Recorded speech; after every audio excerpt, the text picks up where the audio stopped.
What's up, everybody? It's your boy Dan in the building. This is Let That Be Known Sports, man. We have a show for you today, man. We're here to talk about the Dallas Cowboys schedule and give our predictions as well. But without further ado, man, here's my co-host. Hey, what's going on, fam? This your boy John. Y'all sit back, relax, grab yourself something to drink, and let that be known. Sports.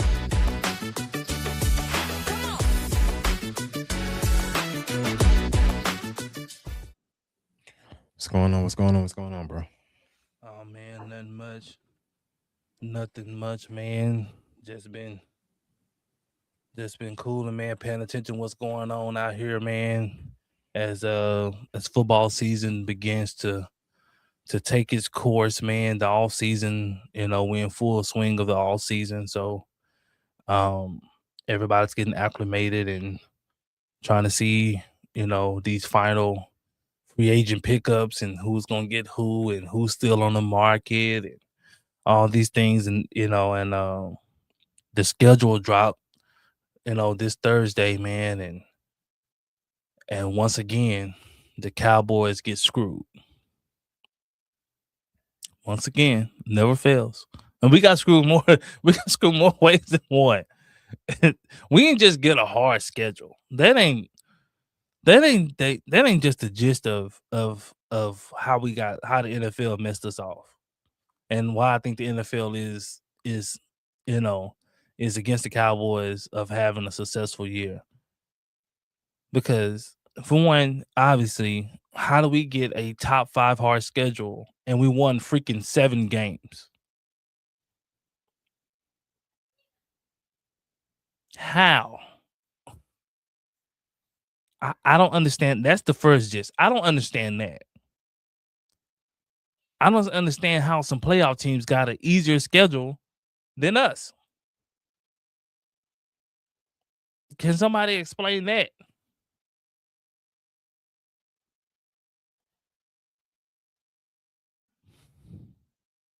How Detroit get the number 1 easy schedule?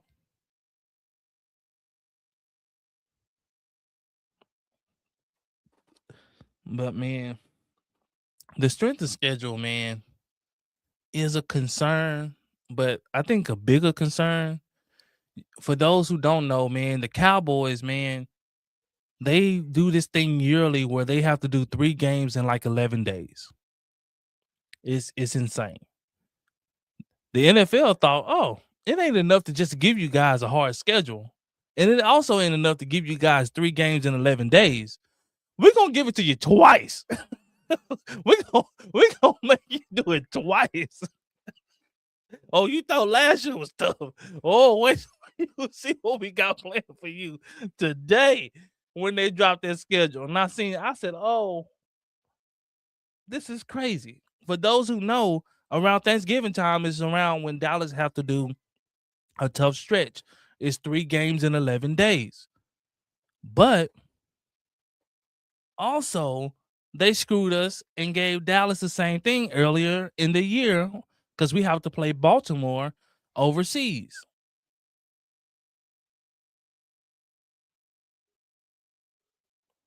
And we have a 3-game stretch there in about 11 days. And then they gave us a bye week at the end of the year. I think like week 14 when the year almost over. I said, boy, you cannot make this up. You can't make this crap up.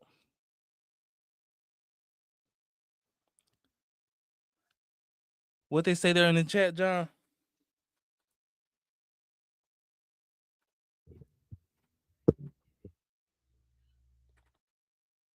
Gene says the Patriots playing the defending champs in week 1. I mean, that's reasonable. Y'all was in the Super Bowl. I expect the Patriots to have a hard schedule. The logic behind it is supposed to be the further you go in the playoffs, the harder your schedule should be, on the pretenses that your team is better. if you don't make it to the playoffs, you're not supposed to have an as tough schedule as teams that made it to the playoffs. That's the way it's supposed to go. So I'm not surprised that they have the Patriots, playing the defending champs. They should. The Patriots should have a hard schedule. They was in the Super Bowl. The Seahawks should have a hard schedule. They was in the Super Bowl. All the teams in the playoffs should have a fairly decent hard schedule.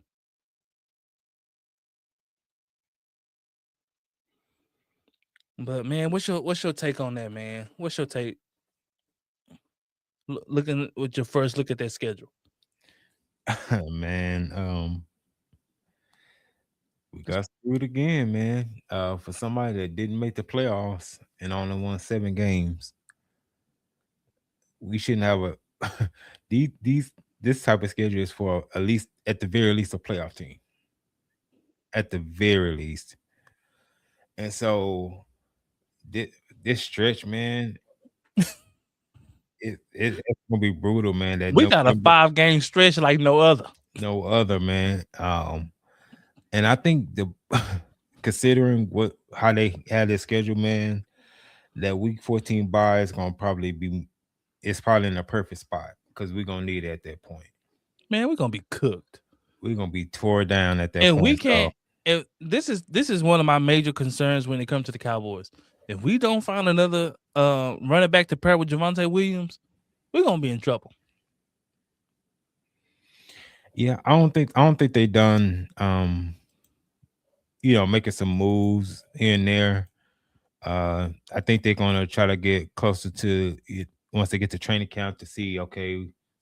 Let's see how they shake out the backs that we do have in, because they did get one in the draft, and then of course you have Blue and Marfa, and they're not like, we need somebody that's going to for sure. Like, those are question marks.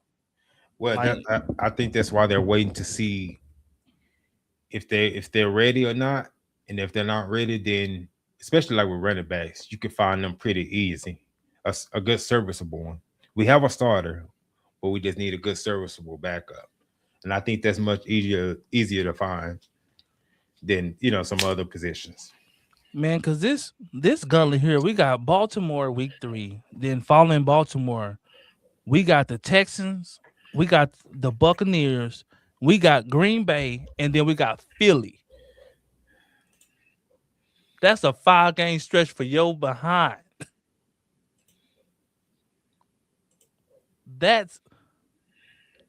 We playing just about every tough team in the National Football League. Mm-hmm. So that week 3 there to week 7, man, is crazy. That is insane. And as you can see what I'm talking about, the 11 games there, we play on the 27th, we play Baltimore. That's an overseas game, so we got to travel overseas. That's on the 27th. Then turn around on the 4th, play the Texans. Then that Thursday, 4 days away, we play the Buccaneers. That is crazy. That's insane. And then you do it to us again Thanksgiving time. Sunday, the November 22nd, we play Tennessee. And then that Thursday, we play Philly for Thanksgiving. Mm-hmm. And then turn around, we got to play Seattle. At Seattle. We playing just about every tough team you can have in the National Football League. We playing the Super Bowl champs and the Seahawks. We got the Rams. We got 49ers. They're tough, especially if they're healthy. They're going to be tough. The Colts are going to be tough. The freaking Texans defense is dang near impenetrable.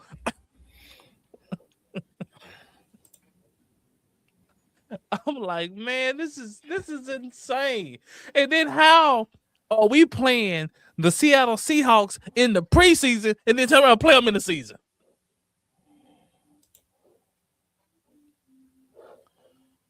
along with the Cardinals. Preseason games supposed to be teams you ain't gonna face. If this ain't a job by the NFL, I don't know what is. Bravo. Bravo.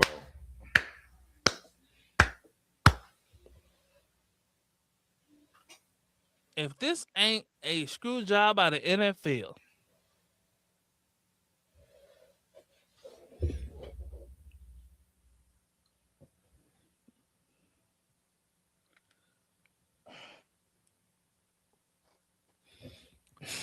man, I don't even know what to say about this crap. Hey, But chat.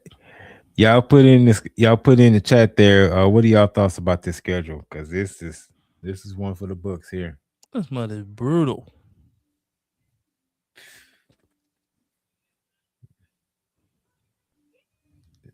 What they say, is this the top toughest schedule or top 5? It's top 5. We got a top 5 schedule, and we didn't even make the playoffs. Playoffs. We got a top 5 schedule, and we won 7 games. You don't find that suspicious? Super suspicious. This is crazy. We got a bye week, then we come out the bye week and play the Rams.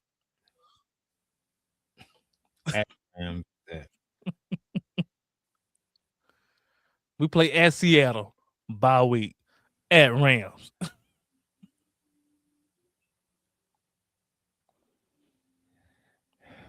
Doing all this, and with one less home game since we got to go to Rio de Janeiro.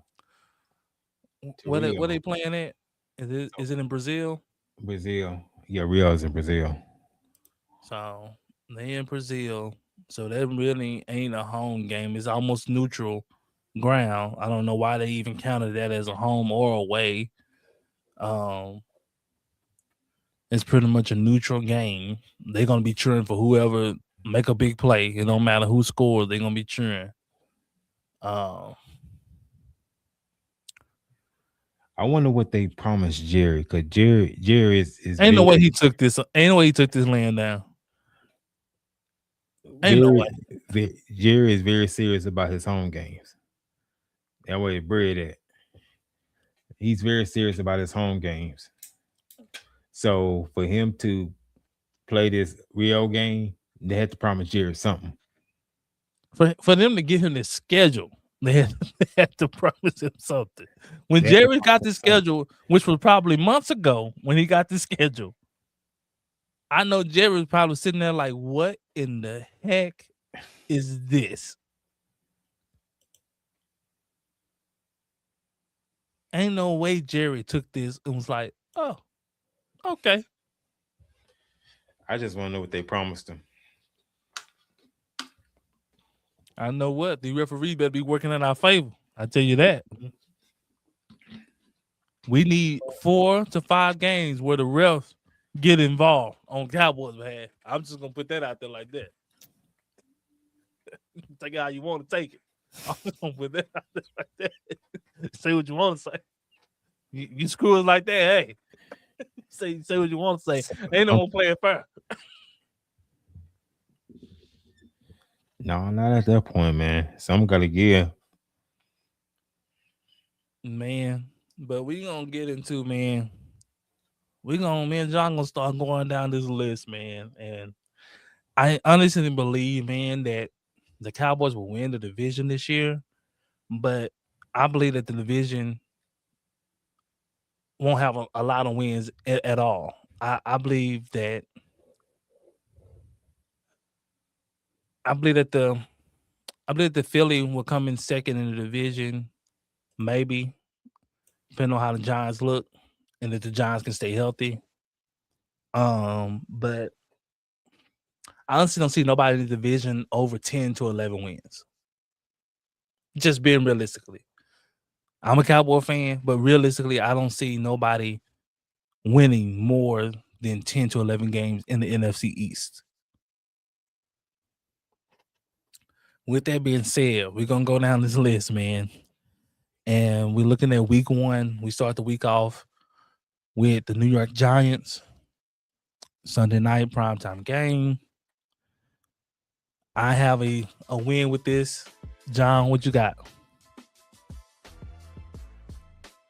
Yeah, it's a win, bro. Come on now. It's the Giants. Dak on the Giants. He always be the Giants. It don't matter.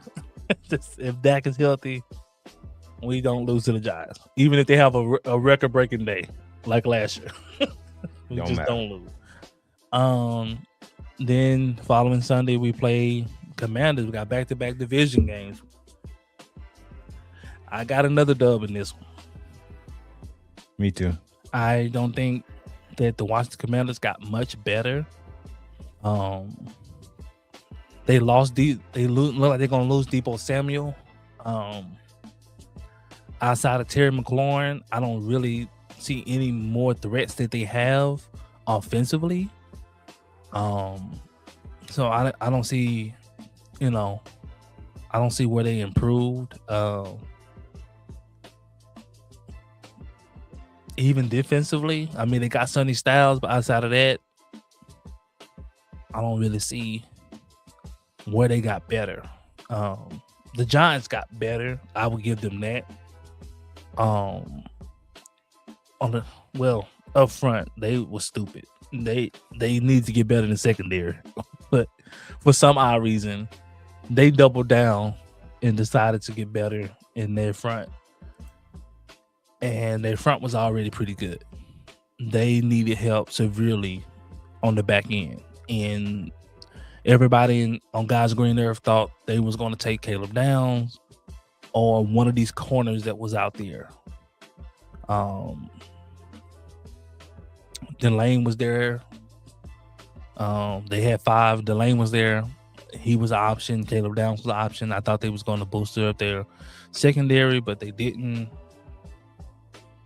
They did what they did. Get home or get shredded. I guess that's their motto.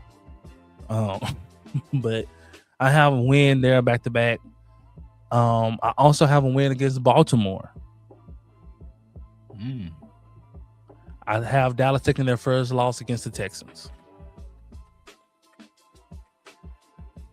So I got them winning Washington. I got them beating Washington. Washington didn't do enough this offseason to make a big leap or to make me fear them. This one against Baltimore is going to be interesting. Yeah, it's going to be interesting there. I don't think Baltimore did anything. I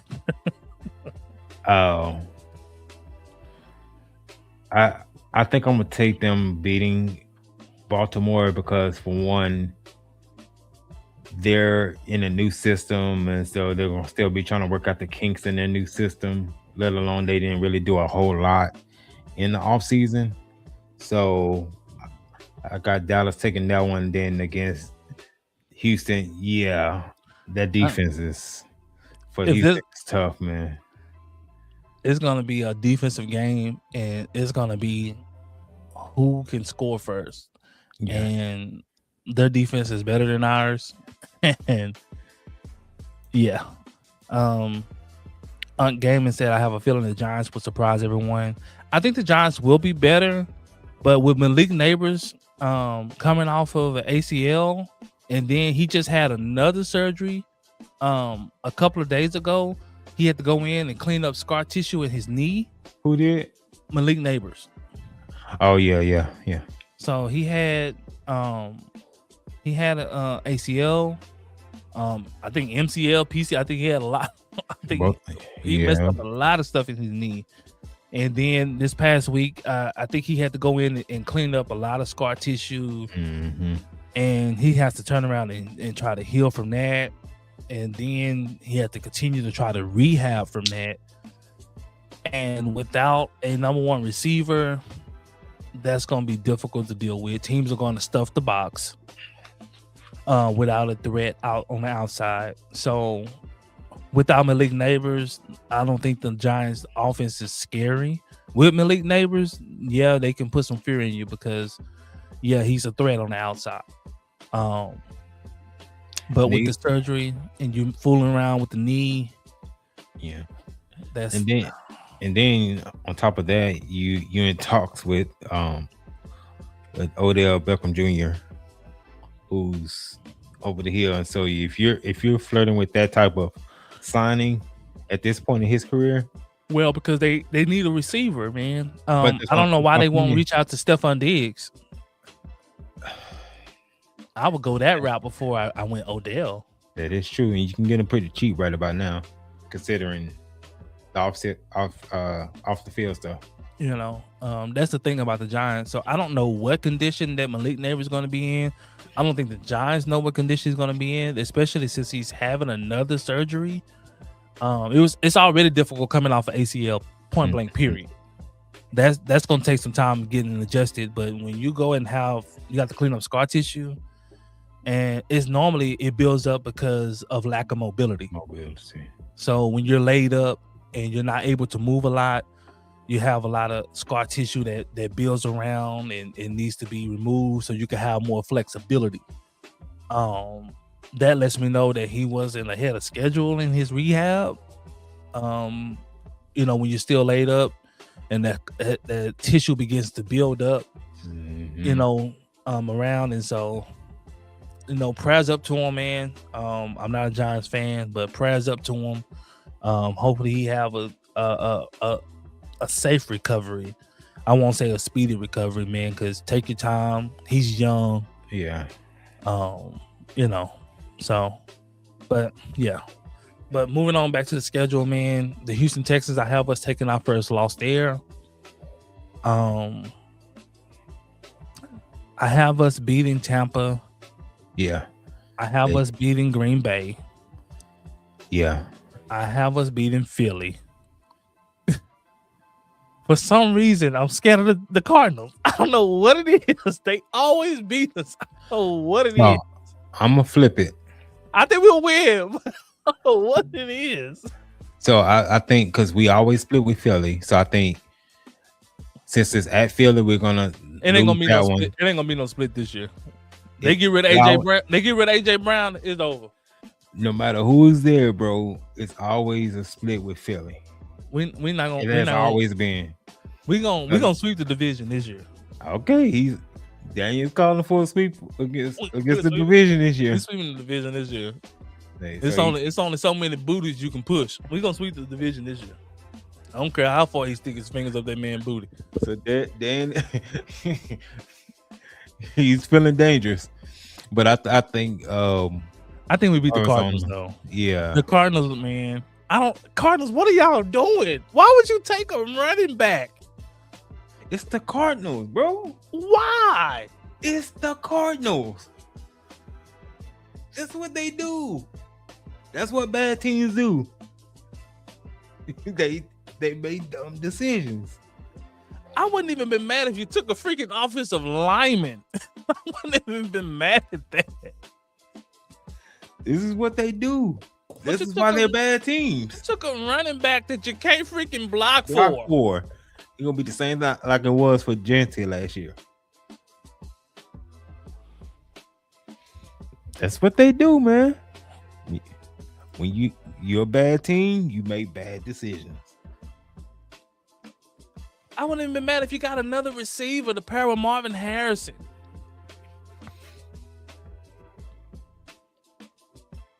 No, never mind that. We're gonna get this toy that we can't protect. This shiny new toy that we can't protect. Then you're gonna spend another 2 to 3 years, and hopefully by that time, the shelf of a running back is 3 to 4 years at that top tip prime. I mean, it's gonna be none and void of using him because most of the games the Cardinals gonna play, they're gonna be behind. So you're gonna have to throw the football. If I know we're gonna suck, I'm finna get some stats. I'm gonna give him a receiver. We gonna be throwing that game anyway. Anyway, yeah. Make it look good while you lose. I don't know.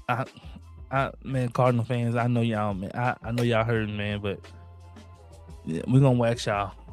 The Colts is something that's up in the air because now did they sign Daniel Jones? sign him? Yeah, he was there last year. I don't know if they re-signed him or not. I know he was there last year. He coming off. He had got hurt. I think he still had another year or so, or the franchise tag him.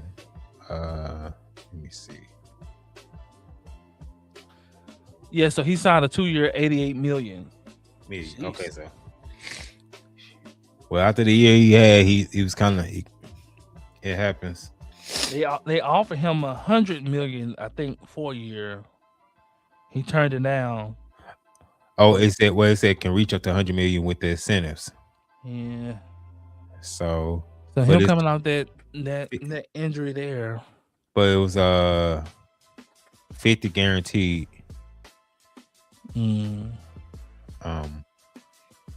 I think he's playing a long game on that one. But they do have a defense there, man. So this one, and we playing at Indy? Yeah. Yeah. Ooh. I say this is a loss. Yeah, they're probably gonna take an L on that one, man. Yeah. They have a good defense. Offense is but they have a really good defense. They losing a defensive player out in secondary too. Is a nickel guy. The real deal Darrell, he said no game in the NFL is for sure, win or loss. I'll take these games one game at a time. Oh no, man, for sure, man. No game is ever concrete, man. We just giving a prediction, man. It ain't no game that's set in stone, man. Any team can win any given Sunday. We don't know what's gonna happen. We don't know who gonna get hurt, who gonna get injured. You don't know, man. No, nothing is ever set in stone. That's you got to play the game. But we just giving a prediction based off of the talent that's around the roster and the matchup. It's just something fun to do, man. So San Francisco, Dallas is kryptonite. We'll play here. Okay. You know what? I think they're gonna take. I think this is finally the year we get them. And I think that who's gonna be the difference? Christian Parker is gonna be the difference. I think he's gonna be the difference of last year. See, last year I'm gonna inform people. Dallas lost 4 games within a score, and most of those came down in the fourth quarter because our defense couldn't freaking get a stop. So that's 4 games we could have won last year, which would have gave us 12 games last year. I think Christian Parker can help us get those 4 games. The offense won 7 by themselves. We won 7 in a tie. The offense won 7 at a tie. I believe we would have even won that tie had the defense got one stop. We went it was a shootout against Green Bay. And we end up tying or whatever in overtime. We couldn't freaking get a stop to save a life against nobody. It don't matter who we played. We couldn't get the freaking stop. But I think that's the year. I think we beat the Titans for sure. Yeah. I think we beat Philly. I think we beat Philly on this. Remember, I said we're gonna split. You said we're gonna split Philly. Dan got the sweep. We lose to Seattle. Yeah, I ain't gonna hold on that one. Yeah. We lose to the Rams.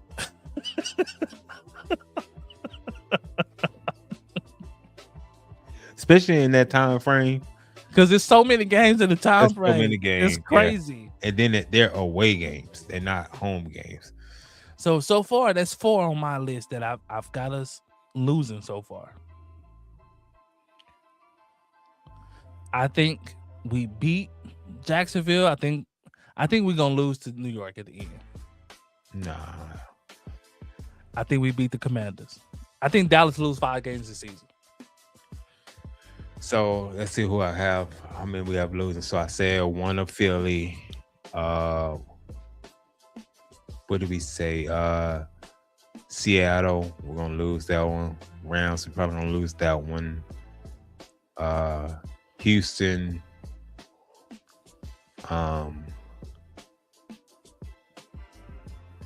Did I have Indy winning or we winning Indy? We have Indy winning. We had Indy winning, so that's 5 there.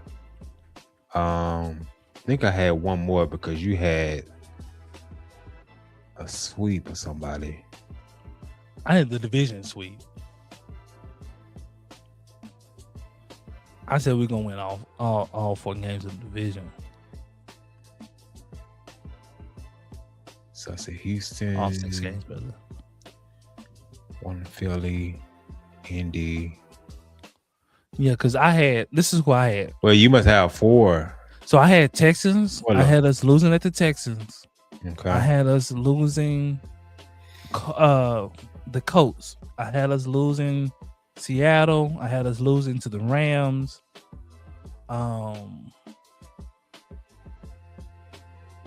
So you got 4 losses then.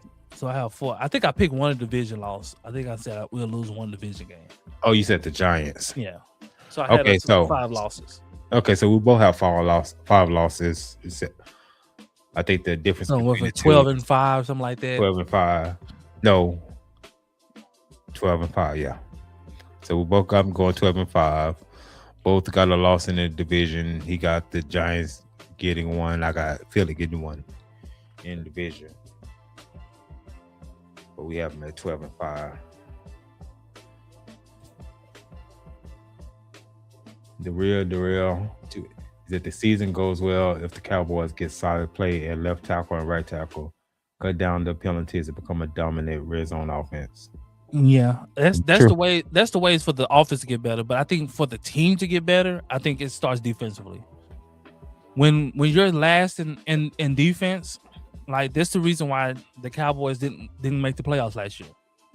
We were dead last in defense. We ranked number 32. We averaged giving up 34 points a game. Like, I don't care what kind of offense you got. If your defense is giving up 34 points a game, you're not going to win many games. That means you're going to be in a shootout more games than not. Facts. And then also 2 factors.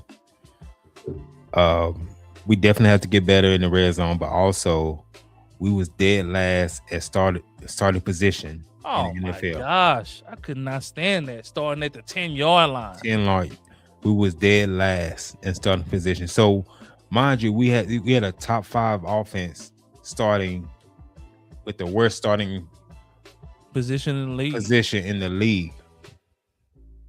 So if the defense just gets just average.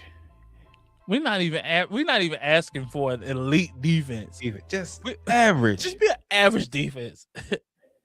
With this type of offense, you have a top 3. You have a top 3 offense in the NFL. Just be average. Average. That's all. That's it. That's all. You have that type of defense. I mean, that type of defense. We're just. I would go for 20.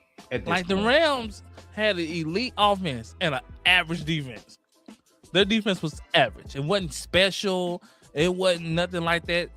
It's just like their defense knew how to complement the offense. Mm-hmm.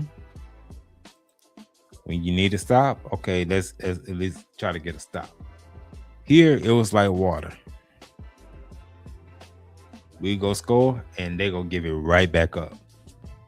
And now, and then I remind you, no takeaways. We ain't talking about no takeaways. No, you ain't finna get an offense no short field. Oh no, never. When you starting on the 10, more often times than not, man, that don't work out in your favor, man.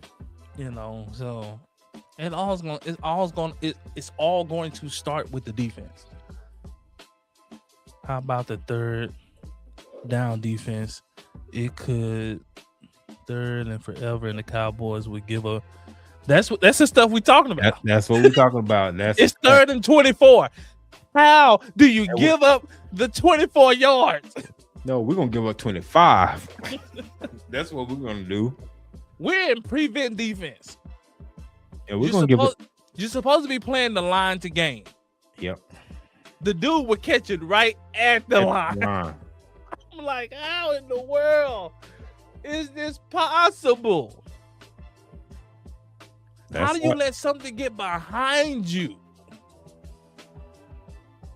The goal is to keep everything in front of you, and then make the play on the ball. Not us. Make him throw it short, come up and make the tackle. Not us. We're gonna let the guy get behind us somehow. Behind us, yep. That's what we're gonna do. You talking about self-destructing? Our defense self-destructed team. I ain't never seen a defense like this. We and Cowboys, we don't have some bad defense. No, like Nolan, he was bad, but he wasn't this. Last year we beat that because he previously had the record of the worst defense. That's what I'm saying. We wasn't this bad. And then we said, Eberflus came and said, "No, I'm gonna top that." Eberflus said, "Oh man, you ain't seen nothing. You ain't seen nothing. You thought his defense was worthless. Wait till you see mine. Wait till you see mine. I'm gonna have guys not knowing what we even playing. We doing this. Man, you got half the field playing zone, other half playing man. You got the linebackers blitzing the wrong gap. They don't know." Cause we was confused. We was like, is this on him or the players? When you go back and watch the all 22 and you look at the film, and me and John will go back and look at the film, and we're like, what are y'all even in? That's on the coach. Because the cornerback is playing cover 2, and the safety look like he's playing cover 3. I'm like, what are y'all even playing? Or The corner looking back like, bro, I thought you had over top. The safety saying, no, bro, we in this. Yeah. I like Malik Davis too, man. He proved a lot last year. I know they kind of hoping for Blue, because Blue had a lot of potential. I'm not sure. I think last year they said he had some maturity problems. I don't know if it was with his work ethic, with the time he's putting in, or what, but they said he looks to be on par to be part of the game plan. So hopefully, but if not, man, Malik Davis, man, he brought a change of pace, and I wish they had gone to him early on. Well, then you gotta think about this. Instead of Miles Sanders. Oh no, he cooked. But funny enough, Malik Davis, the start of his career was kind of like Blues. He didn't know how to be a pro. Didn't get the offense down. Wasn't putting in the time and the work, and so he had to bounce around a little bit. And so when he finally came back here, he understood his role. Like, okay, I know how to be a pro now. And then, like, I know how to approach this. Like, you have to want to do the nasty work. Especially for offense like this, who passes a lot. Like, if you don't want to pass protect, pass protect is one of those things that you have to want to do it. Like, it's either want to, or you're gonna be stuck at it. And the thing about Blue, even at Texas, his pass pro was trash. So at this level here, especially if you want to get some burn in this offense, your pass pro got to be up to par. We didn't see Marfa a lot. He got hurt early on. Yeah, and I think he got he was off the active roster for the rest of the year. Yeah. So I'm actually interested to see. But he's more of a power guy. Mm-hmm. I'm looking for a change of pace guy that can come in and really be that pass catcher. And one thing I want to see Dallas do more this year, man, is the screen pass. Yeah. We did not throw enough screen passes for as many blitzes we seen. Like, we did not throw enough screen passes. And I would like to see Jadon Blue on a screen pass. I would like to see that. That'll be fire. Yeah. I would like to see him out in space, and I would like to see him taking some of Turpin's catches, because to me, Turpin, he failed us special teams because injury. He's dynamic receiver to have, but he cannot take the hits. and Dallas really tried to utilize him as a receiver this year. And when he's in, yeah, he's effective, man. Because if he get that ball in space, man, he's always a threat to take it, to the end zone, man. But he just cannot take the hits, man. And he's somebody that we desperately need returning kicks. Real Dad said Malik can play special teams, and that is a bonus in college. Blue could get away with not working on other aspects of his game. Yeah, you can get away with that in college. Malik Davis can play. But Turpin's just special on special teams. Like but I think he's saying like Malik Davis, he actually plays on special teams, like on kickoffs and stuff like that. So I mean, yeah, because you want to make the team, like so that type of stuff. So I do whatever to make the team. So Blue, like he's never had to do that, and so now if you want to suit up, you want to be part of the 52 on Sundays. Blue ain't 48 on Sundays. Well, that's what Shotty is saying. Like his maturity level wasn't there because at the start of the season, there was Javonte Williams and Miles Sanders. So generally, the third running back, which was Blue, you're gonna play special teams. That's just how it is. Hunter Lipke do it. He just, just how it is. And that's how Lipke get on the field. Like, man, whatever you need me to do, I'll do it. I'll do it. Hey, do I want to do it? No, but I want to play. Or I want to be on the team. I either be in street clothes or I can suit up. And Hunter Lipke, man, he's a viable piece. I wish they would use him more. Mm-hmm. He's a utility guy. He could be a lead blocker. He can get out and catch some passes for you. He has this deceptive speed. So I like him, man. I like his mentality. Oh man, I don't like that. What? I was looking at, they brought in a undrafted player, running back from Tulsa, Dominique Richardson, and so I was just kind of looking up some of his measurables.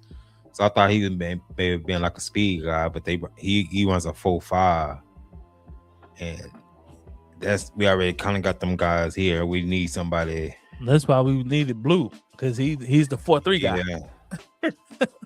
So Malik can run too, and Malik gets some daylight. He out of there too. Malik, yeah, for sure. It says, he said, "What are our thoughts on the secondary? Downs should be a beast. Corner is a question mark for me. I think secondary is fine. I think the only question mark we have is the linebacker. Like, yeah, because I think they legitimately address secondary this offseason through the draft. I like Kobe Durant signing. Mm-hmm. PJ Thompson. Is that the name? PJ Thompson? PJ Locke. PJ Locke. And then they got Thompson. I like Thompson at the strong safety. He's a major upgrade from Donovan Wilson. Facts. I like Caleb Downs at the nickel. Deron Bland, I think he gets back to being who he is under CP. I like Deron Bland. I like Kobe Durant. I like Caleb Downs in the nickel.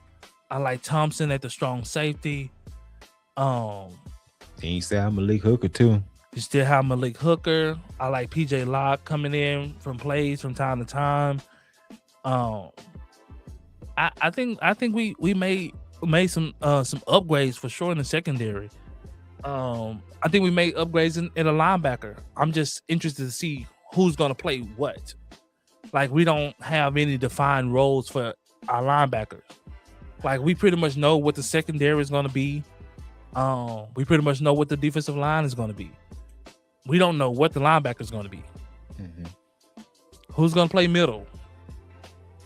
Who's gonna play strong side linebacker? So we to me, I'm more secure in the secondary. The only question mark for me is how they're going to use the linebackers. And I know we're supposed to use more of a 3-4 base this year, running 3-4, and then of course we're going to run a lot of nickel. So that's going to be a question for me, and how he's going to use the nickel. Is he going to go with 2 linebackers in the nickel, or is he going to go 1 linebacker and bring in another DB or another safety? He's going to drop a safety in the box. So it's a lot of questions. It's a lot of questions to go along with the scheme of how it's going to look. They're totally changing the schematics of things totally. So, I mean, but as a defense, it's a question mark as a whole. We have a new defensive coordinator. We got new defensive pieces. You know, it's just optimism at this point, because when you're the last defense in the league, you're saying, man, it can't get no worse than it was last year.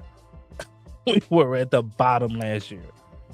Like, if Christian Parker comes and he gives us an average defense, he's done his job. And he, as a first-year coordinator, and Christian Parker makes this defense average, he's done his job in his first year. That's to me, that's what you can. That should be the expectations for Christian Parker. Hey, man, give us an average defense. Give us somewhere around 17, 18 ranked, somewhere around there, 16 ranked, something average. Give us an average defense. Man, we can't ask for much more. The rest will be on the offense. We have a top 3 offense in the league, which I could have thought we could have been even higher. But to me, that's it's going to be on how Christian Parker is going to utilize his guys. We still don't know who's going to be the mic, who's going to be the green dot, who's going to be in charge of making sure players are getting lined up where they should be. I've been hearing some high praise for Caleb Downs. I heard he already picked up the playbook, so he already knows what's going on. So we're gonna see how fast tracked he is in the system.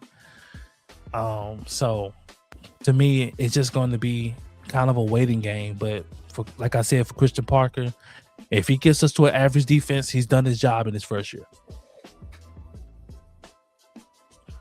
John, what you think about that, man? About Darrell's comment? Yeah, man. It can't be worse than it was last year. That's what I said. And then also at the same time, like I said, they address the secondary through the draft and through free agent signings this offseason, man. Also, I do think that Rebel is going to take a step, being another year removed from his ACL surgery. Do you think he start over Kobe Durant? I think they're gonna. He's, until proven otherwise, he's a lock in on as one of the corners. Really? And if he proves otherwise that he can't hold on to it, but I think starting out, he's gonna be a lock in at one of the corners.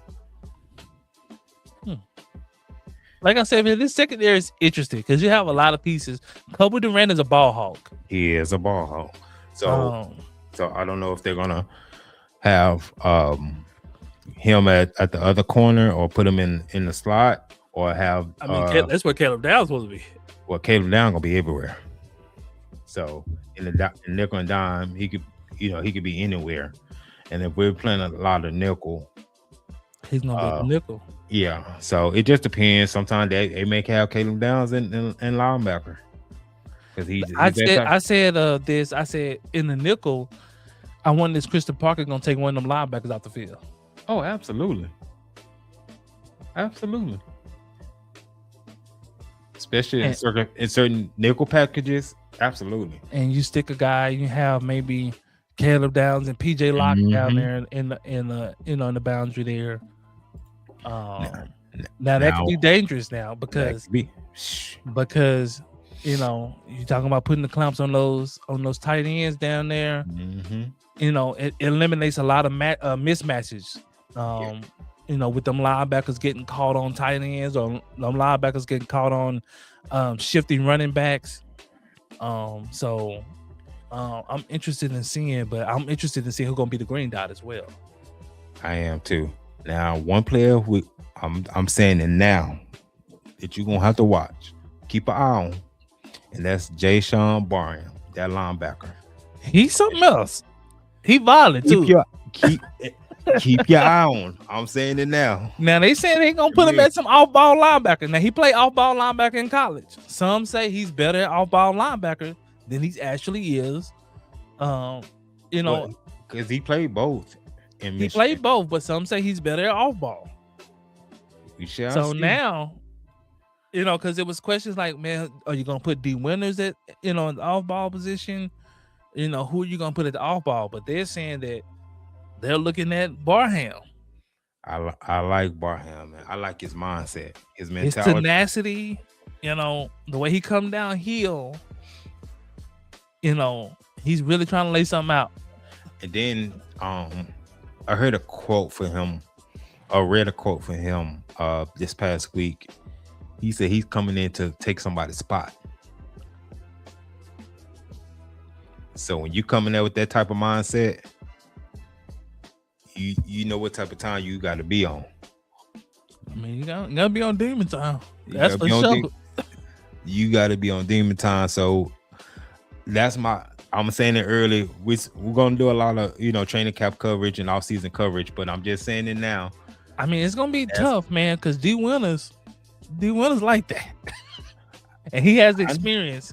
I understand that, and he like that. He's shown like, hey, I understand it. Like I said, this joker here, man, he might be one of the ones where you can't keep. D Winters can really cover, man. Yeah, he can cover. And so that's gonna make a world of difference. Like, college is a little bit different from the pros. In the pros, everybody fast. Everybody good.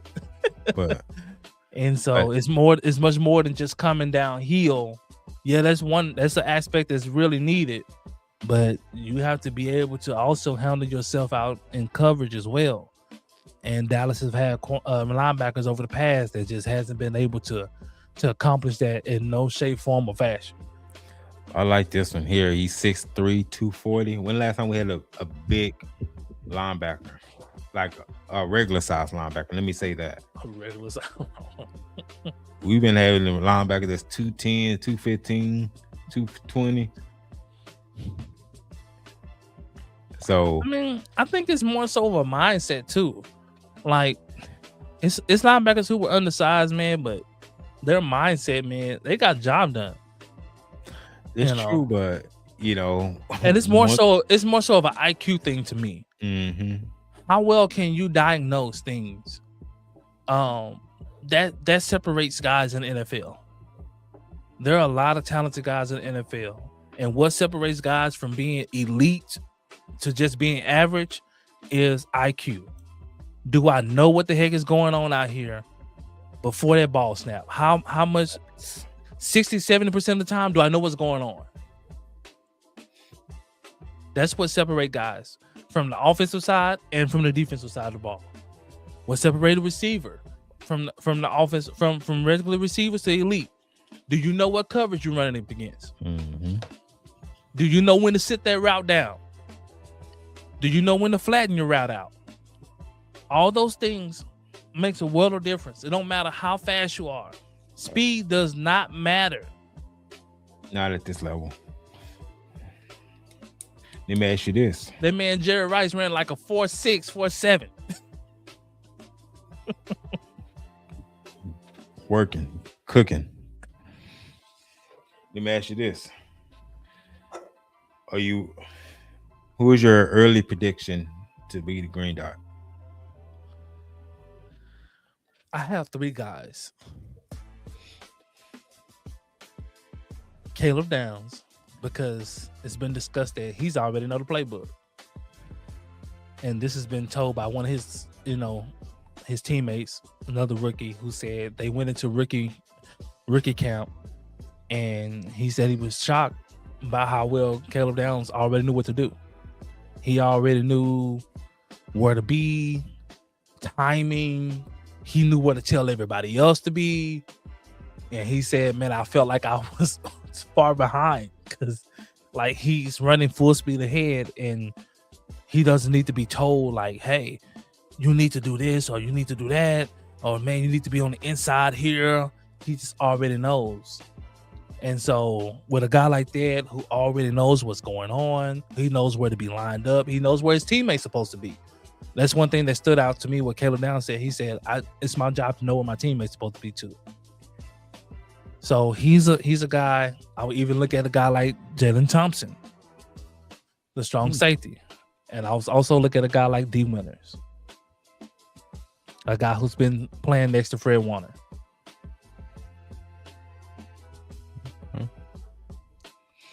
Or some of my top 3 guys. I think 4 would probably be Malik Hooker. Yeah, so I got Caleb down. D. Winters.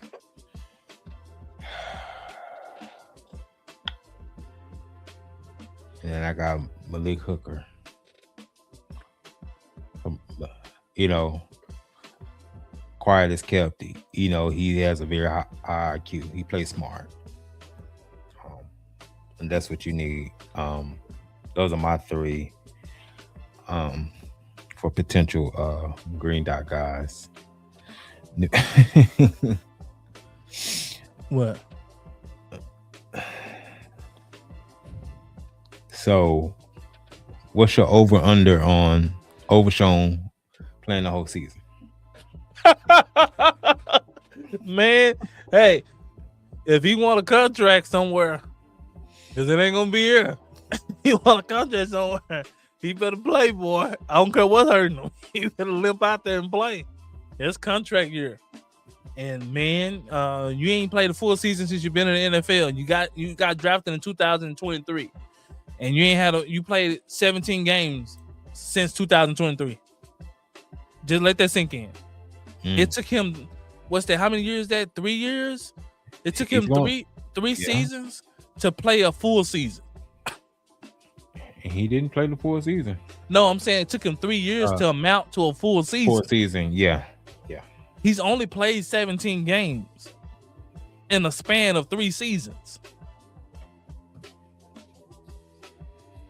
Now he's feeling right now, he's feeling slighted because now he's not getting mentioned when it's talking about elite guys on the defense now. It used to be Overshown used to be one of the top of the list when we was talking about guys who are difference makers on the defense. Well, his sponsor is gone. They've been drafted. I believe in Overshown talent. Right. I don't believe in his health. Exactly. That's where I stand on Overshown. When he does play, you notice he's out there because he's flying around. He does makes his presence known when he's out there. It's just that he ain't out there. He ain't out there. He ain't gonna be here. You know, so that's the only thing with Overshown, and he's feeling slighted because now everybody's talking about everybody on defense but him. We haven't heard a lot about Overshown at all this offseason.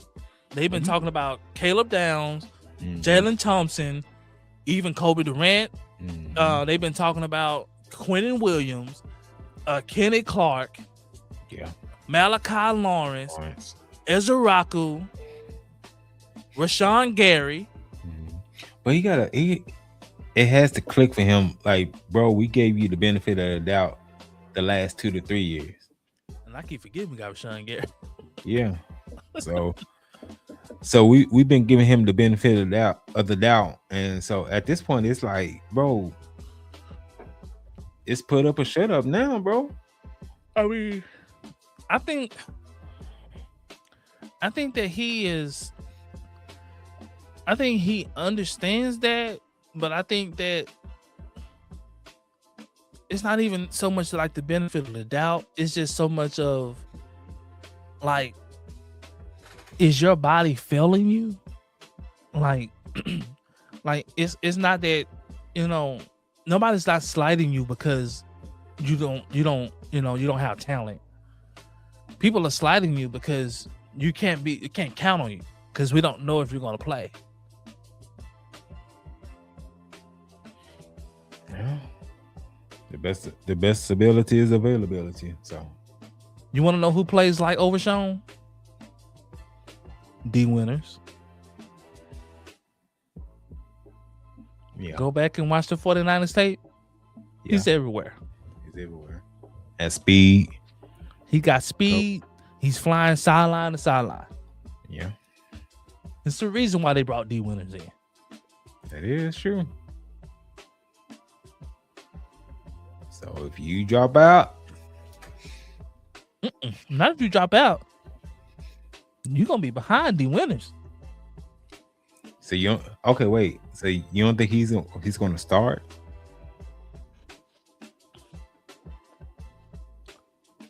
Are you gonna go with the proven guy that you think you can count on, or are you gonna go with the guy that you saying, man, the next hit he make, he out?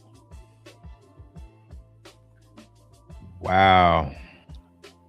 Unless Overshown shows up and have a remarkable training camp,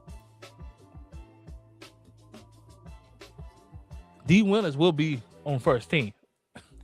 You can bet that. They ain't trade for D Winners for nothing to put him on the bench. Then you ain't making that kind of trade or giving that kind of capital up to go get a guy to ride the pine. Wow. You ain't giving up no fourth rounder, nothing like that, third rounder to go get a guy to ride the pine. You ain't giving up that kind of draft capital for that.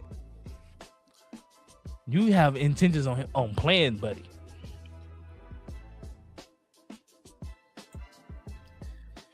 Any thoughts on the tight end position? Ferg is solid, but he had some drops and fumbles last season that left points off the board. Yeah, I think Ferg is on the back end of his career at this point. I think the concussions kind of is taking its toll with him, and I have absolutely no faith in Schoonmaker. I don't even know why he's still here. So that's McCarthy boy.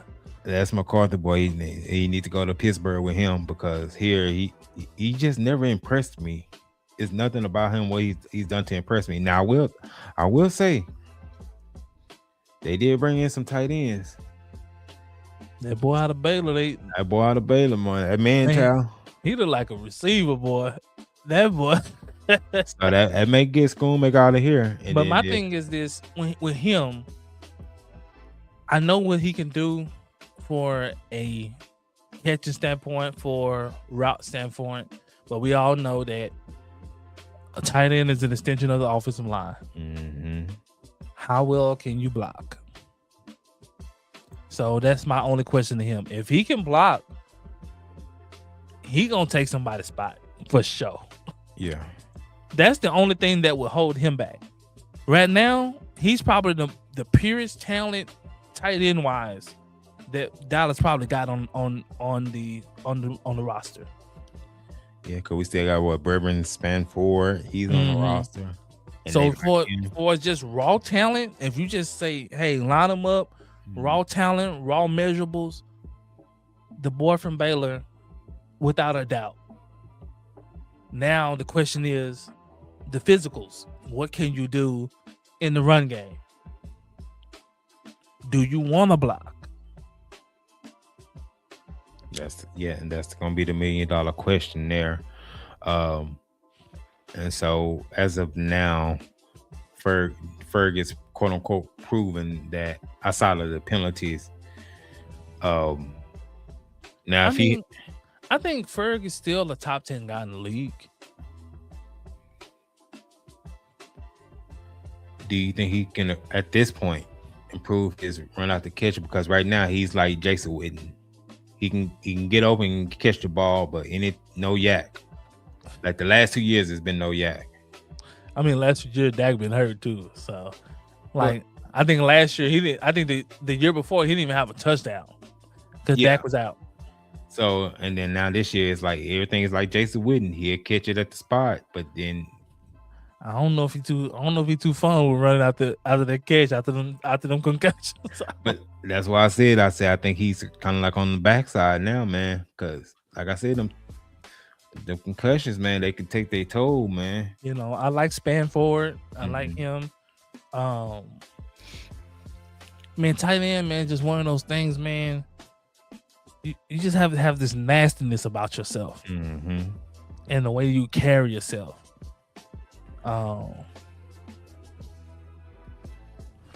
Yeah, I agree, man. You definitely need tight end that can block. You definitely got to hit the seams and be able to abuse those matchups especially with the linebackers. As a tight end, you should feel insulted if a linebacker is guarding you. Facts. You should just straight up feel insulted. If it's not a DB on you, you should feel like, man, they really insulted me. If they think that this linebacker can guard me. And so we shall see this year. I think this year is going to be telltale with Ferg. I think if he don't have a good year, I think they probably going to cut him. I think they could save money after this year on cutting him. So I don't think they're going to take on his salary. So I think this year is going to be telltale. I think there'll be some tight ends coming out in the draft next year. So that'll be something also to look out for. And who knows, man, if this tight end Alabama, man, or Bourbon span forward, man. For sure. I mean, but you got to have multiple tight ends now in game, Yeah. With the different personnels, you got to have multiple tight ends, man. And teams that have good tight ends, they do good in the red zone. No, that's a if your jump package should be scary. Ooh. I think if they play it right, man, I think he'll be a big help in the red zone. How tall is that kid from He's not as tall as I thought he was. Let me see.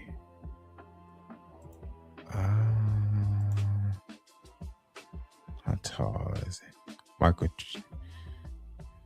Trigg is He like 6'3", 6'4". Yeah, 6'4". So he's pretty tall. Tall. I thought he was taller than that. I think it's more of his arms, his wingspan. Span. Something crazy. I heard somebody say something that was also important too, man. We get so caught up in the combine and guys' measurables, like how fast they run the 40 and vertical jump and all these things. And a lot of those guys, man, get to NFL, don't do nothing. So like you look at all the top 40 guys, like all the top 40 receivers, look at how many of those guys actually are elite in football. X. That's a fact. I was watching film of like CJ Allen, man. He looked so stiff, and I was like, "Oof, we might have died. We might have died as a bullet there." Some people was even saying Sonny Styles looked like he was moving a little stiff. Still, yeah, it's gonna be interesting there, man. As he was going through his drills. Yeah. But CJ Allen, he had been dealing with an injury, so that's why he kind of failed anyway. So if if you limp into the season, man, it's a good chance you may limp out of it, man. Because you gotta think about it. If you already limp with that, then of course you got your rookie mini camp, then you got your OTAs, then after that, then you got training camp, and then the grind of the season.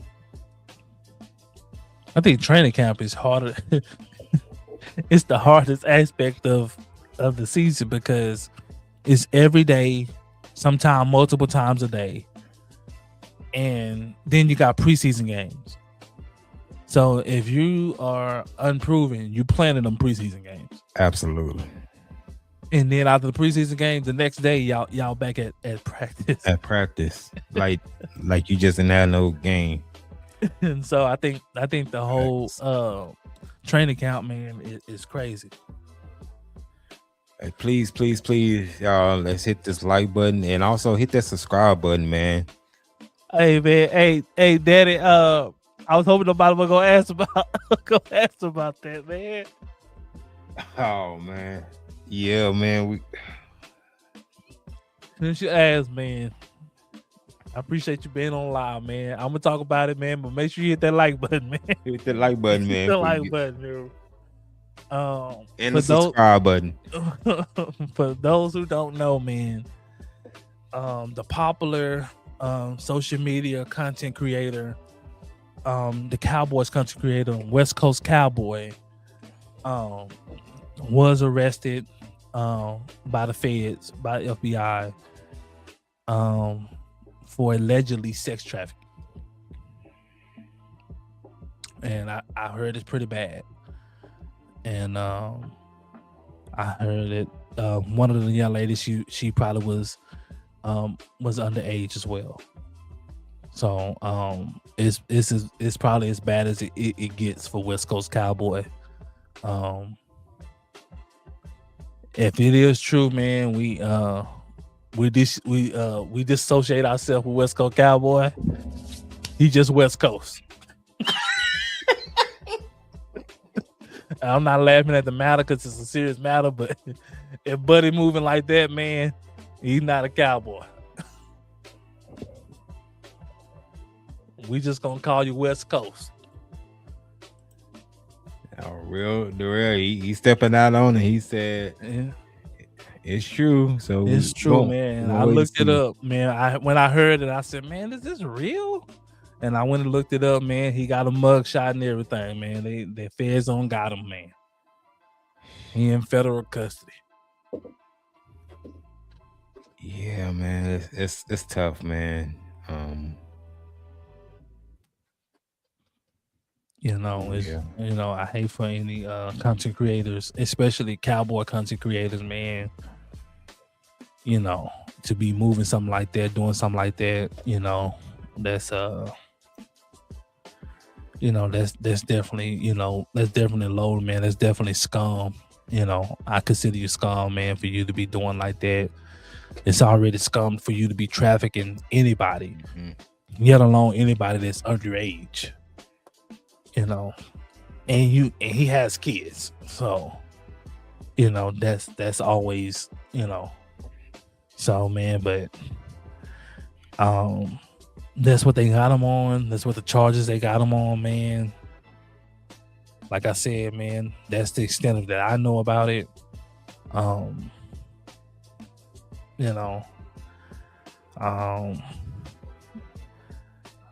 wish it wasn't true, but when the feds come knocking, yeah, they ain't coming in without no evidence. For those who know how the feds work, if they come knocking at your door, they got some kind of evidence on you.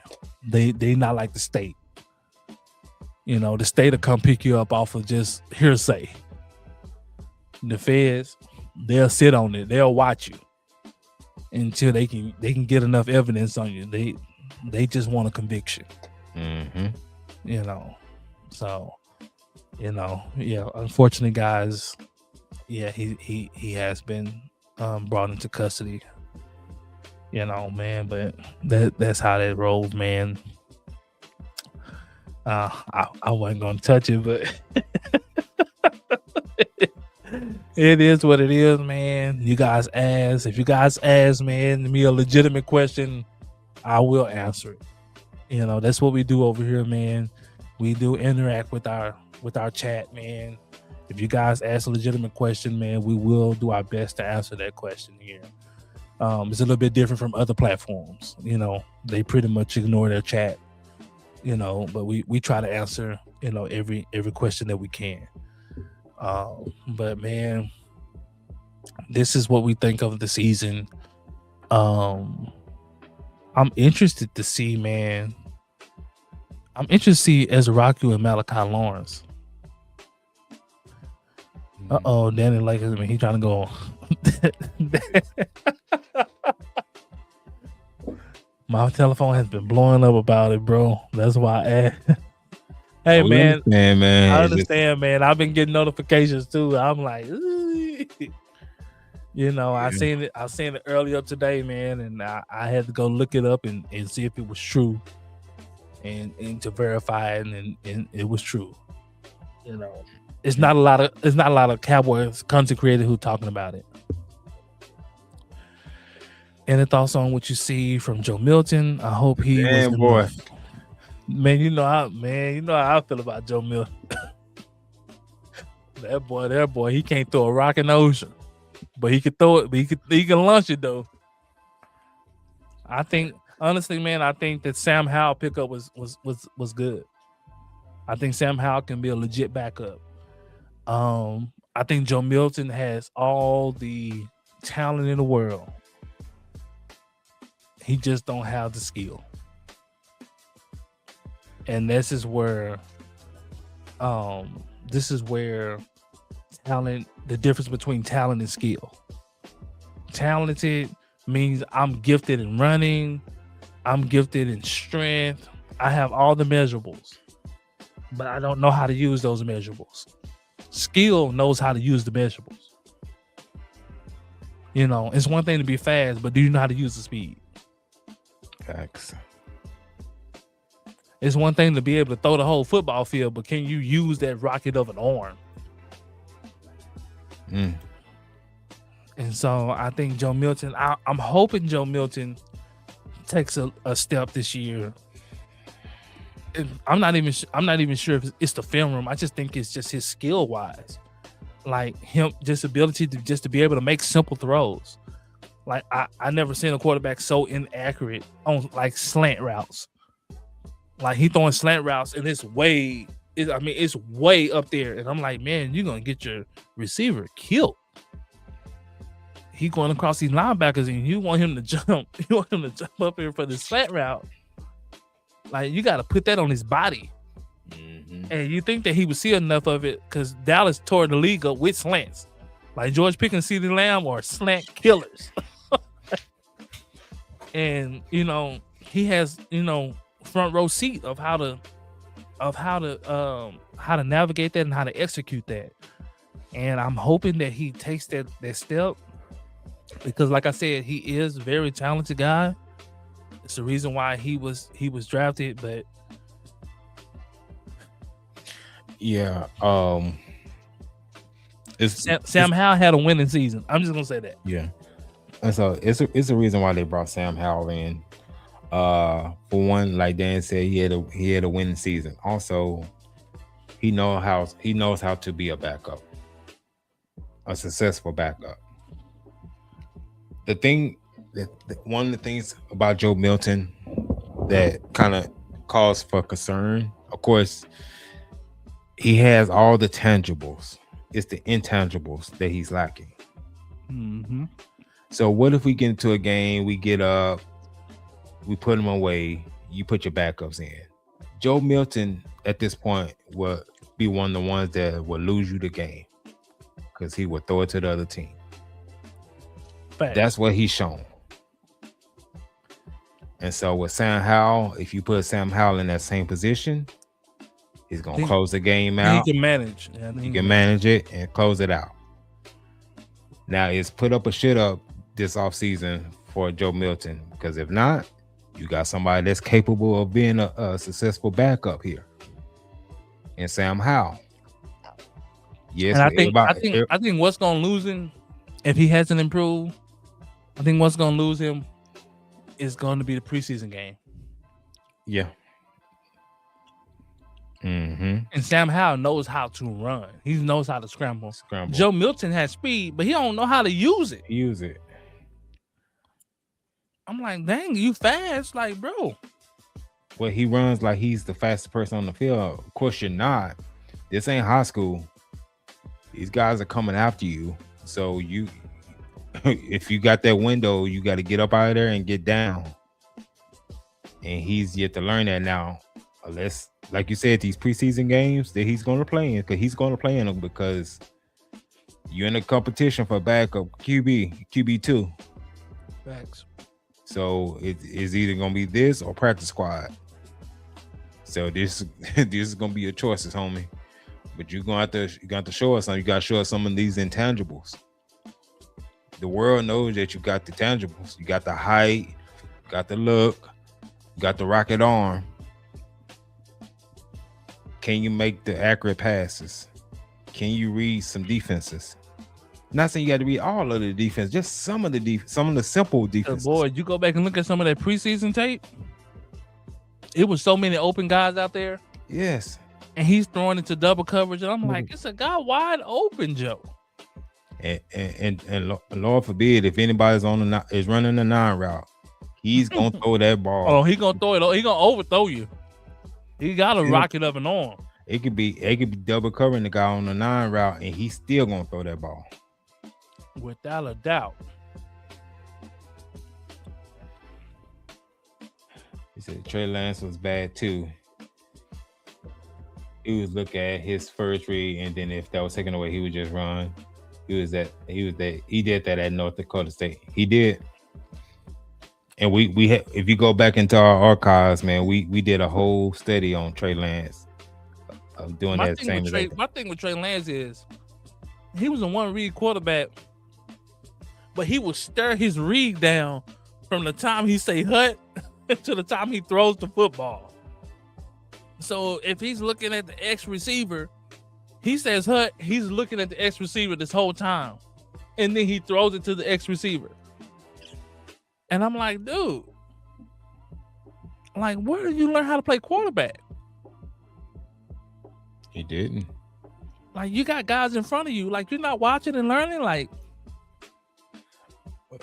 you got to think, man. He plays like backyard football, and he's similar to Joe Milton. Got a good arm, but the intangibles is not fair. It's lacking. So will the starters get a series of 2 in the preseason? I believe some will, but most of them won't. Like Dak, CD. Keep Dak. Williams. Keep Dak out of there. Keep him in bubble wrap. But now I do think the defense is going to get a series of 2. It's like you said, it's a new defense. So you got to see how some of this stuff shakes out. You got some competition at some spot, especially in the secondary as well as linebacker. So in order to help shape that out, some of them gonna have to play. A lot of guys that we want to see gonna play. Mm-hmm. I don't think Rashawn Gary's gonna play. I don't think Quinn's gonna play. I don't think Kenneth Carter's gonna play. But I think Malachi's gonna play. I think Ezra Raku's gonna play. Mm-hmm. I think Caleb Downs is gonna play. I think you might see Jalen Thompson. I think you're gonna see some guys that we want to see. You're gonna see D Winters. You're gonna see some Overshown. You're gonna see some guys, but there's also gonna be some guys that you're not gonna see. Like, you're not gonna see Quinn out there. He's just not gonna be out there. I mean, there's no need. You know what you're gonna get out of Quinn Williams and Kenny Clark. You know what you're gonna get out of them guys. They got one job. Go forward. Disrupt. Yeah, one job in the middle of the defense. Go forward and disrupt. Collapse this freaking pocket. So if you could save them reps off their body, some of these snaps off their body, man, them type of guys, yeah. But yeah, like the obvious ones like Dak and CD and George, even Ferg, man, at this point, because Ferg, I don't think you'll see Tyler Smith. Yeah. I'm definitely gonna put out the left tackles out there. Every last one of them we got. Yep. Yeah, I haven't earned that. I don't think you're gonna see Terrence Steele. No. He is who he is. Yeah, he is who he is at this point. He's an excellent run blocker. He's just suspect in pass blocking. And that's who he always been. Yeah. Nah, man, I can't do that. It's Flo job to lose. I can't do that. Now I will say Mingo is gonna probably be wide receiver 4. Now they've been saying that Turpin could lose his wide receiver reps. Oh, that's gone, man. That's gone. Because he's a specialist at this point. Because last year Mingo got hurt. Mm-hmm. And that's kind of what made Flo get that job. And Lee, you gotta think about it, man. When Flo got in, Flo showed out. He jumped off the tape. Realistically, Flo wasn't supposed to make the team. Mm-hmm. Mingo got hurt in preseason. Flo ends up making the team off an injury. CD ends up going down. Chicago game, CD goes down. In comes Flo. And he is cooking. And we like, ooh. And his confidence is through the roof. He believes he's like that. And he showed the limited time he had on there for his reps, he showed that. Oh man, we got my boy Kenny in the building. Got my boy Kenny in the building talking about who that. The resident Saints fan talking about who that. Oh man, coming here with this foolishness. Man, who y'all quarterback? Who is the Saints quarterback? Who is that quarterback? Let me see. I was joking, but let me see. Who is that quarterback? Is it Spencer Rattler? Nah, he trash. He was garbage. Shoot, man, who is the Saints? They had a young quarterback last year. Let me see. They sure didn't draft one. Tyler Show. Oh, and then they got Zach Wilson too. Oh, y'all ain't got no quarterback. Yeah, ain't got no quarterback then. Y'all better go get that boy Taysom Hill back. Did they let him walk? I think he gone. Taysom Hill. Nah, boy, you see what happened when they put him at the quarterback, boy. Boy was running all day. but we ain't good that night, boy. They don't even listen to him as a quarterback no more. They call him a tight end.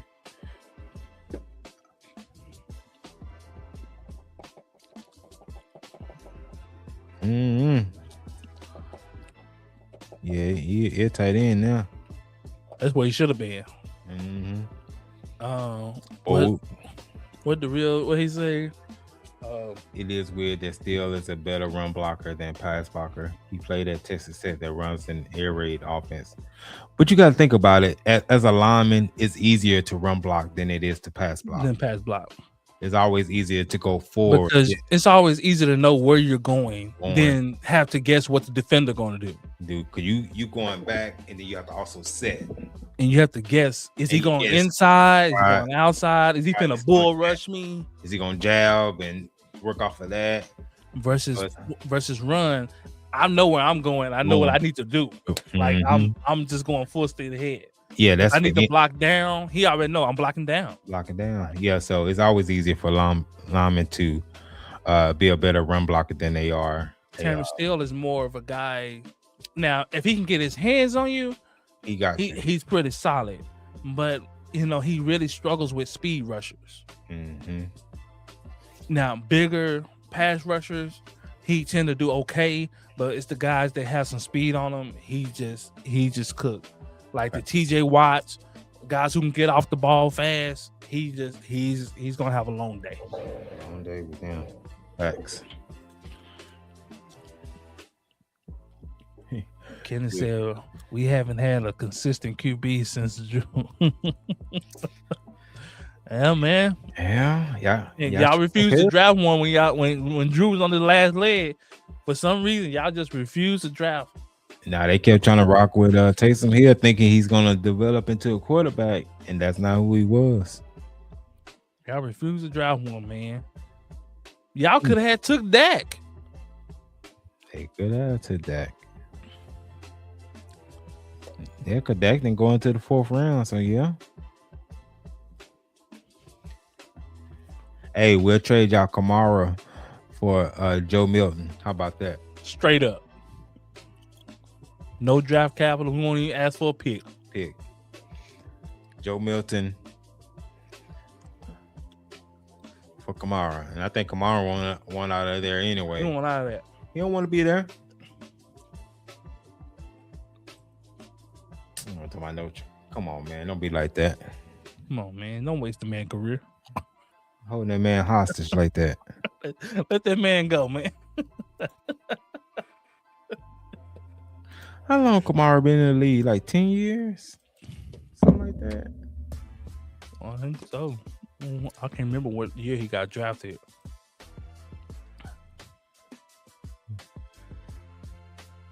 Because he's 30 now. So, I guess I could say about 10 years.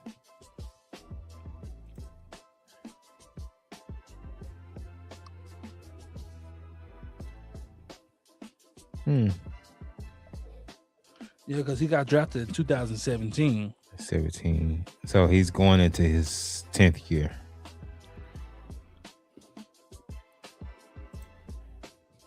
Yeah, I know he want to get out of there. He only had 471 yards last year. Averaging 3.6. And one tub. Man, when you ain't got no quarterback, they stack in the box. Mm-hmm. Yeah. I see what he said. Y'all get great players all the time and do nothing with them. What about what we're doing over here? Man, we lose like everybody else. It's only one winner a year, man. Everybody can win.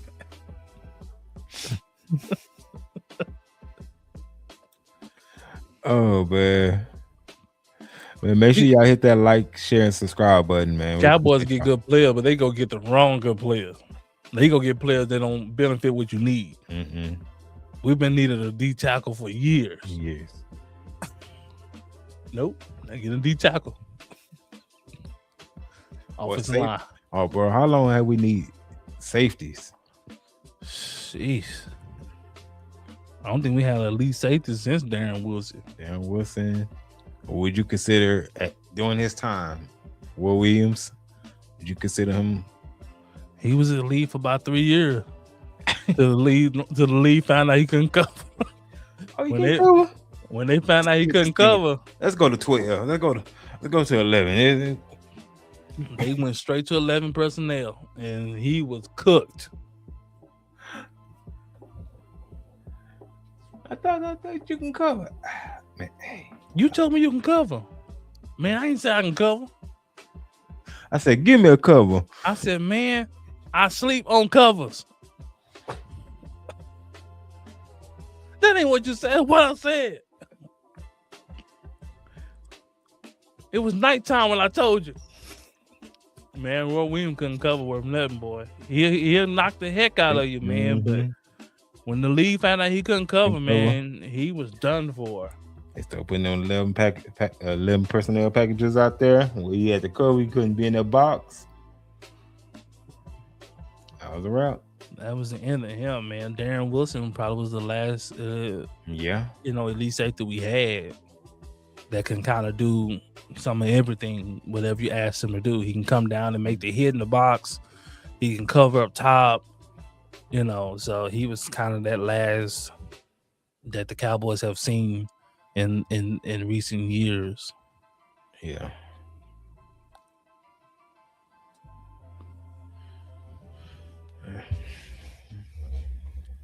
But I think Barry Church was decent, but I wouldn't call him elite. But he was serviceable. He was serviceable. But yeah, I think this is the first time we've had a set of safeties that we like. Yeah, I think they can be pretty good. That's a fact. I would love for the Cowboys to, if they made another move, I think the one move that they probably should make will probably be adding some depth, either adding more depth at linebacker or going out and making sure you got enough depth at offensive line. And I think they're not done making moves. I just think their biggest thing is they're waiting to training camp to kind of see how some of these guys they do have shake out. Let me ask you this, and I don't think he will, but do you think Lower Foul makes the team? It's gonna be tough, man. They trying to give him the best chance to make the team in pass rush, but I mean he's behind. So you got Rashawn Gary, you have Malachi Lawrence, you have Izaraku, and what's the other one? Rashawn Gary. You got Rashawn Gary, Izaraku, Malachi Lawrence. These are Izaraku. Yeah. So that puts him what, 4th, 5th on the list in pass rushing. So that's a chance that he could, but we don't even know how good he will be at it. I don't think he will, man. Just for the simple fact, like you said, it's already 4 to 5 guys ahead of him, let alone. Then they're gonna be probably put Barham there some. Barham there, yeah. So like, I don't see him making it unless he just a special teams guy. You know, Christian Parker like linebackers that can run. So you know he likes the D winners, the overshown guys that he can really, you know, they can really, you know, chase down ball carriers and really cover.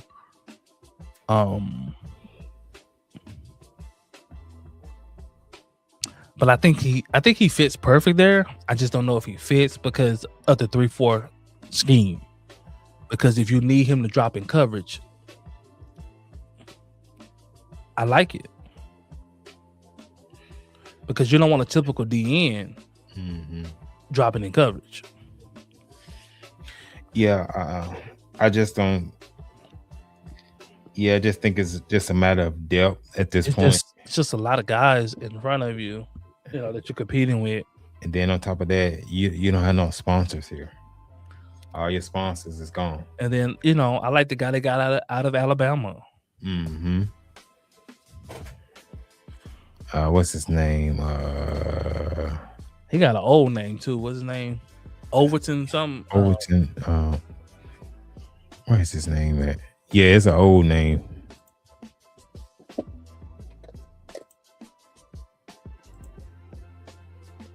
Oh yeah, who is sure is old? LT Overton. LT Overton. That's Uncle LT. Ooh-wee.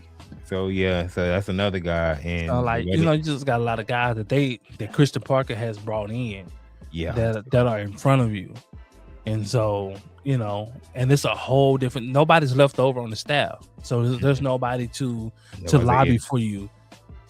So like Christian Parker is new, and then he brought in a whole new staff, and they have a way of doing things, and the coaching that you've been getting is going to be totally different than the coaching that you've been getting from the past.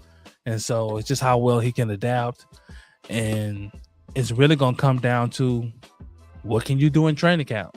When y'all line it up, can you outperform the next guy?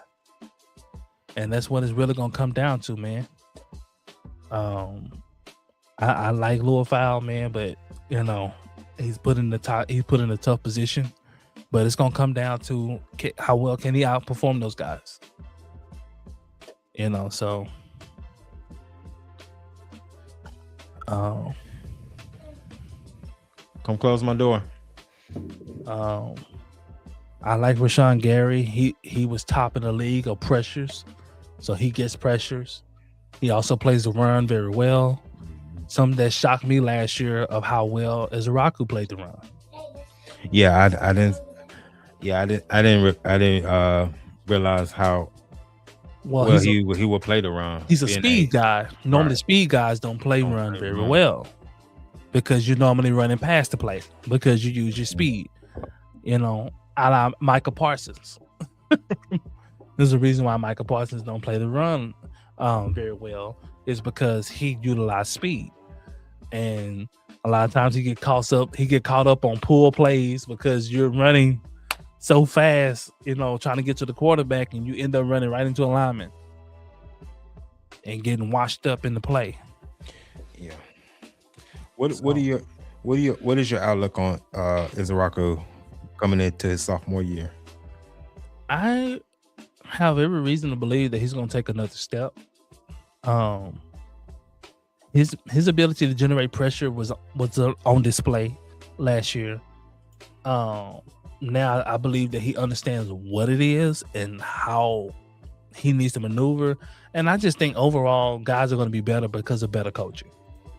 You're just going to be put in better situations. I think a lot of guys we had on last year's team wasn't as bad as they was. I just think the coaching was just putrid. Whenever you last in the NFL in defense, it ain't just players, bro. That's a fact. It ain't just players. No, that's a fact, man. Because some of these players we went to the playoffs with prior to you being here. That is a fact. So just saying. Some of these players was on 13-win teams, 12-win teams. Some of them same players. So it ain't just the players. It's also coaching and the position that you're putting these guys in. Appreciate it, Kenny. What position are you putting these guys in? How are you, setting these guys up for success? How well can you call plays? Do you got guys playing in the right position? Why in the world did you got Donovan Wilson playing free safety? Right. You know what I mean? That's a coaching, right? And it was multiple times that he did that too. It wasn't just like a one-off. It was multiple times it took us to almost towards the end of the season to play any man when the guys clearly couldn't play zone. Mm-hmm.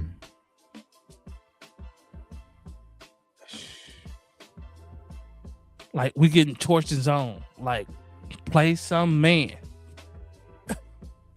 If your guys can't play zone, try to find out what they can do well and try to go with it. Mm-hmm. That's the biggest part of being a coach. You put your players in the best position possible according to their strengths. And he just failed to do that for any of these players. He just didn't care. He was like, man, we're gonna run it, whatever. And like, bro, they clearly cannot play zone, bro. Zone. And you just continue. And then when you did play zone, you had people that in positions where it was not their strength, like you said with Donovan Wilson, you got him as the single high.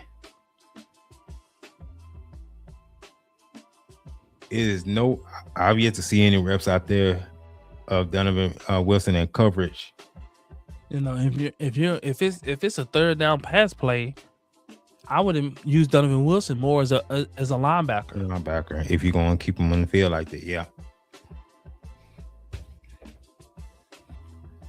But not him. And then he had them on their team's number one guys. Well, he didn't have him. He just failed to coach it because he came out with the same lineup and the same schematic setup, and teams knew that you were gonna line up that way, so they just set the offense up to where we get the mismatch. Mm-hmm. Because we know that you're gonna put a guy in a position where he don't need to be. You got Donovan Wilson playing nickel. Should never have him playing nickel. Not in that. You got him playing nickel, so we're gonna put Amon-Ra St. Brown in the slot, so we can line him up against your nickel. It ain't rocket science. It's like, hey, bro, they got what you call in the nickel. Like, okay. That's fact. It ain't rocket science. Anybody would do it. Like, bro, look what they got coming in the nickel. If I saw number 6 there, I know exactly where I'm going. If I saw a linebacker or number 6 there, you're cooking. Zone. He said zone. Man, it didn't matter last season. Wide receivers were college wide. That's a fact. Hey, I'm just you saying with the biggest plays last year. I'm just saying, man, I'm just gonna go with the man. At least guys know what you're doing. That's your man. If you get beat, you just got beat. But I hate playing zone when guys like, I'm supposed to be over here. Am I supposed to be? How much depth am I supposed to get in the zone? When do I pass this guy off for? When do I pass this off? Or do I pass it off? Like, we did a film study last year on the Seattle Seahawks, and I was showing how they ran their zone, and it was beautiful. And I was like, man, this is elite defense, like elite zone defense. And Shanahan from the 49ers was trying to cause confusion because they was running the zone, and they passed it off so well. And I was like, this is beautiful. He tried to call a wheel route because they was in I believe it was cover 3. Cover 3. Either cover 3 or quarters, one or two. And they call a wheel route to try to basically confuse the corner because the corner was guarding the receiver. And so the receiver did a breaking route and somebody came on a wheel route. And so instead of the corner stand with the receiver, he immediately passed that receiver off and took that wheel route away. And it was just like, man, that's beautiful. Like, that's beautiful IQ. That's a beautiful alertness. Like, I understand what's going on. Like, I'm in the zone. Let me get up off this receiver. And the linebacker immediately knew, I got to take this receiver now. Even if it's earlier than I'm supposed to. I got to slide over and take this receiver because this wheel route is coming. And if he don't get out there, that's probably a touchdown. Excellent. The Cowboys' pass defense would have been great if it was an indoor football. No, it wouldn't. I don't even know. Boy, it wouldn't. I don't know. We would have had guys flying all over the wall. For no reason at all. Where the heck he go? Man, that defense was so bad last year. I don't care. It could have been an XFL. It would still been the bottom of the league. But we had cornerbacks sitting on the wall throughout play. Like Trayvon Diggs would have been sitting on the wall. Man, that defense was putrid, boy. Yeah. One of the worst in history. That defense there, boy. I don't see nobody topping that in a minute.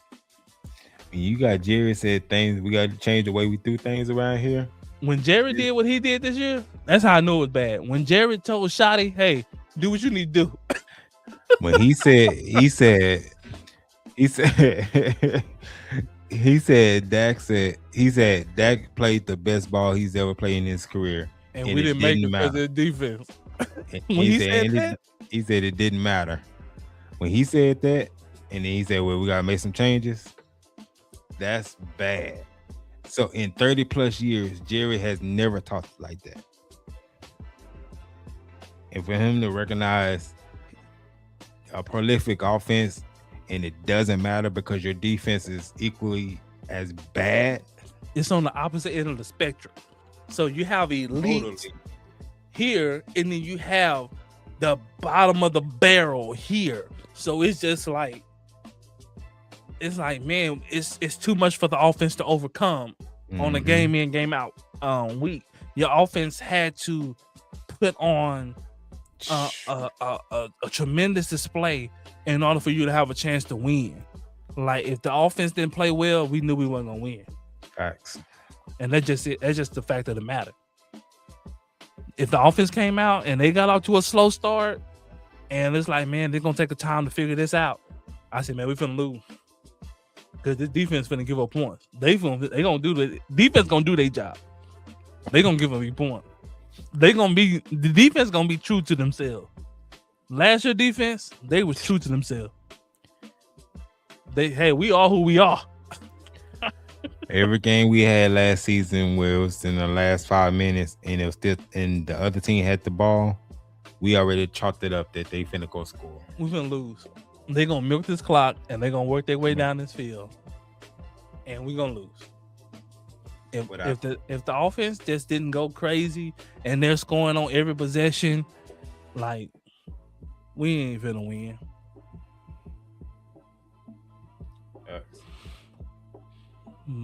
But man, that's it for tonight, guys. Man, we had a good run, man. We appreciate you guys for spending time with us, man. Talking football, talking Cowboys football, man.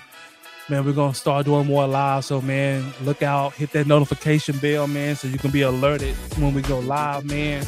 And remember to hit that like, share, subscribe button. It don't cost you nothing. Follow us on social media and let that be known. But until next time, peace out, man.